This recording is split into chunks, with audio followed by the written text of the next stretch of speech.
Did you know? The shortest unsolved case in Nigerian history. The evening the mystery began was one of those slow, golden Nigerian sunsets, the kind that stretches long shadows across the earth, turning the red soil into a burning, rust-colored glow.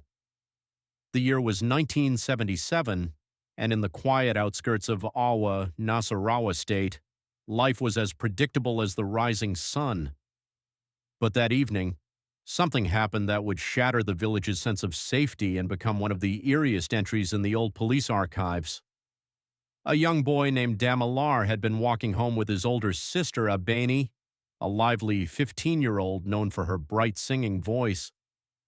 They took the familiar narrow footpath leading back to the village, the same path children used every day, the same path hunters crossed, the same path their father had walked 1,000 times. The road was quiet except for the rustle of tall elephant grass. At exactly 6:13 p.m., Damilara remembered turning around to say something to his sister, something simple, something ordinary. But when he looked back, she wasn't there. No scream, no cry for help, no footsteps running away. It was as if the air behind him had swallowed her. At first he thought she was teasing him, hiding behind the bushes. He laughed, called her name, searched the grass. But the silence that answered him was too heavy, too sudden, too unnatural. When he realized she was truly gone, he ran, barefoot, terrified, straight into the village square, shouting for help. Within minutes, men and women gathered, carrying lanterns that glowed weakly against the creeping dusk.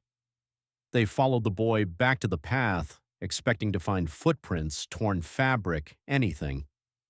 But the path looked untouched, perfect, as if no one had ever walked there at all.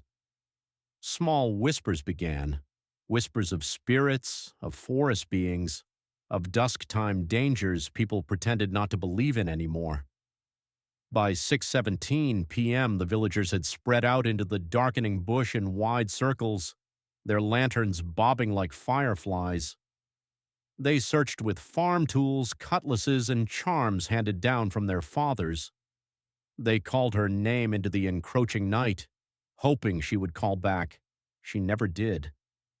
At 6:23 p.m., word reached the nearby police outpost. By 6:29 p.m., 2 officers arrived. Unusual speed for the 1970s, but the urgency of a missing child stirred them to action. They questioned the brother. They examined the soil. They searched the area where she disappeared. Nothing. No bent grass, no drag marks, no footprints leading away. Just a stillness so deep it made even the officers uncomfortable. Some villagers mentioned hearing a strange humming sound earlier, light, distant, like someone singing a single continuous note. Others said the air grew suddenly cold, a rare and unsettling chill that didn't belong to that time of the year. At 6:37 p.m., after barely 24 minutes of investigation, the police officers had no explanation, no direction, and no evidence. The case file they filled out that evening was only 1 page long. 1 page to summarize a disappearance that made no sense. 1 page for a girl who vanished without a trace. That file became known locally as the shortest unsolved case in Nigerian history. Over the years, the story twisted into something almost mythical. Elders spoke of Ajakumo, the spirit said to roam forest paths at dusk, stealing away those whose shadows stretched too far from their bodies. Others believed the footpath itself was a boundary between 2 worlds, one seen, one unseen, that sometimes opened for just a moment. And then there were the yearly whispers. Every year on the anniversary of her disappearance, travelers walking that same footpath claimed to hear a girl humming softly behind them. The same single gentle note several villagers heard that evening in 1977. When they turn around, there's nothing, just tall grass swaying like someone walked through it moments before. Some swear that if you whisper her name, the humming stops instantly and the air turns cold. But no one stays long enough to find out what happens next.